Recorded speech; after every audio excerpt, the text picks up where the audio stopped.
Trade routes created power before armies did. They shaped the world before borders existed. They decided who grew rich and who stayed small. They still influence power today. This story is not about roads or ships. It is about control. It is about access. It is about decisions made far from battlefields. Trade routes were systems. They moved goods. They moved money. They moved influence. Those who controlled them shaped history. For thousands of years, power followed trade. Not the other way around. Empires rose where trade flowed. Empires weakened when trade moved elsewhere. This was not accidental. It was strategic. The earliest trade networks appeared in the ancient world. They connected distant regions. They linked resources to markets. Mesopotamia traded grain and textiles. Egypt traded gold and papyrus. The Indus Valley traded beads and metals. These societies understood exchange early. They understood that access mattered more than ownership. Later, trade expanded across continents. The Silk Roads connected East Asia to Europe. They carried silk, spices, and metals. They also carried ideas and influence.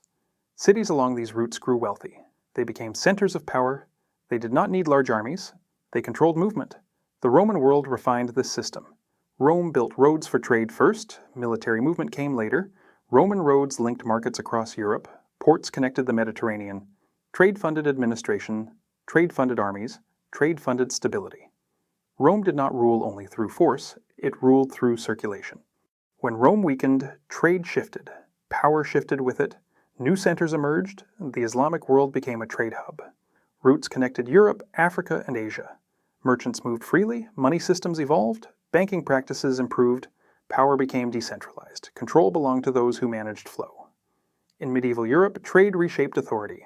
Feudal power depended on land. Trade power depended on access. Cities gained independence. Ports became wealthy. Venice controlled maritime routes. Genoa controlled finance. Florence controlled credit. Kings depended on these cities, not the opposite. Trade routes reduced the importance of borders. They ignored political divisions. They followed geography. They followed demand. Whoever controlled choke points gained leverage. Straits mattered. Rivers mattered. Ports mattered. These locations became strategic assets. Money followed trade routes closely. Where trade concentrated, capital accumulated. Where capital accumulated, influence grew. Banks appeared near trade centers. They financed merchants. They financed states. They financed wars. They did not rule openly. They shaped outcomes quietly. Control of trade meant control of pricing. It meant control of supply. It meant control of timing. Rulers understood this gradually. Some adapted. Some resisted. Those who resisted lost power. Those who adapted survived longer. Empires that expanded trade prospered. Empires that restricted it stagnated. Open routes encouraged growth. Closed routes reduced relevance. Trade required trust. Trust required systems. Systems required stability. Stability required cooperation. Trade routes created networks. Networks reduced dependence on single rulers. They empowered intermediaries.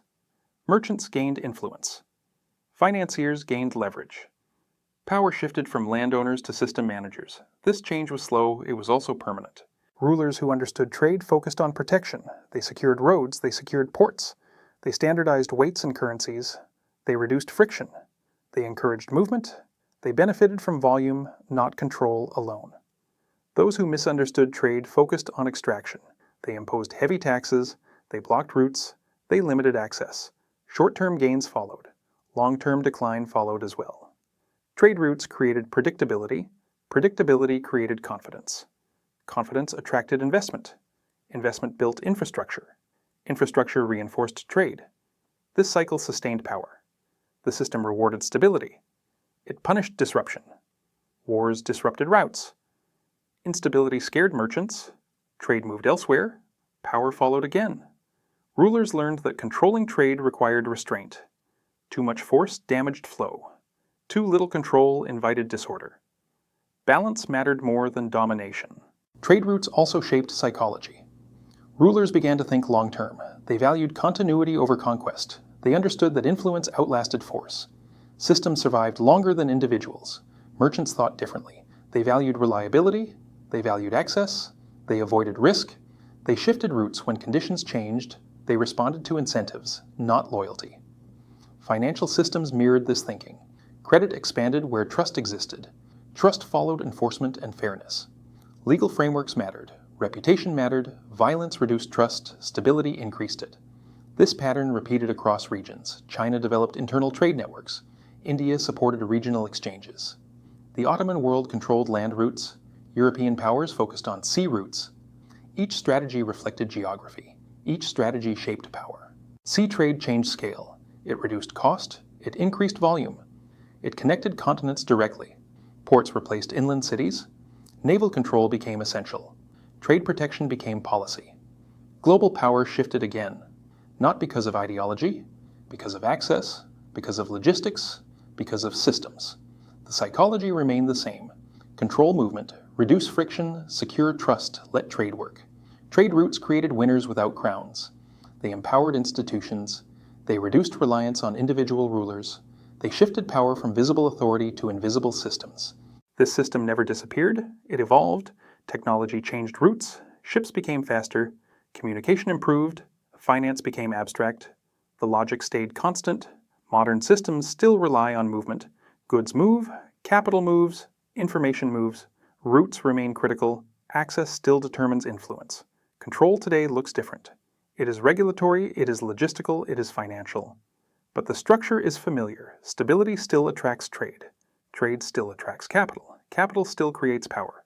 Disruption still weakens influence.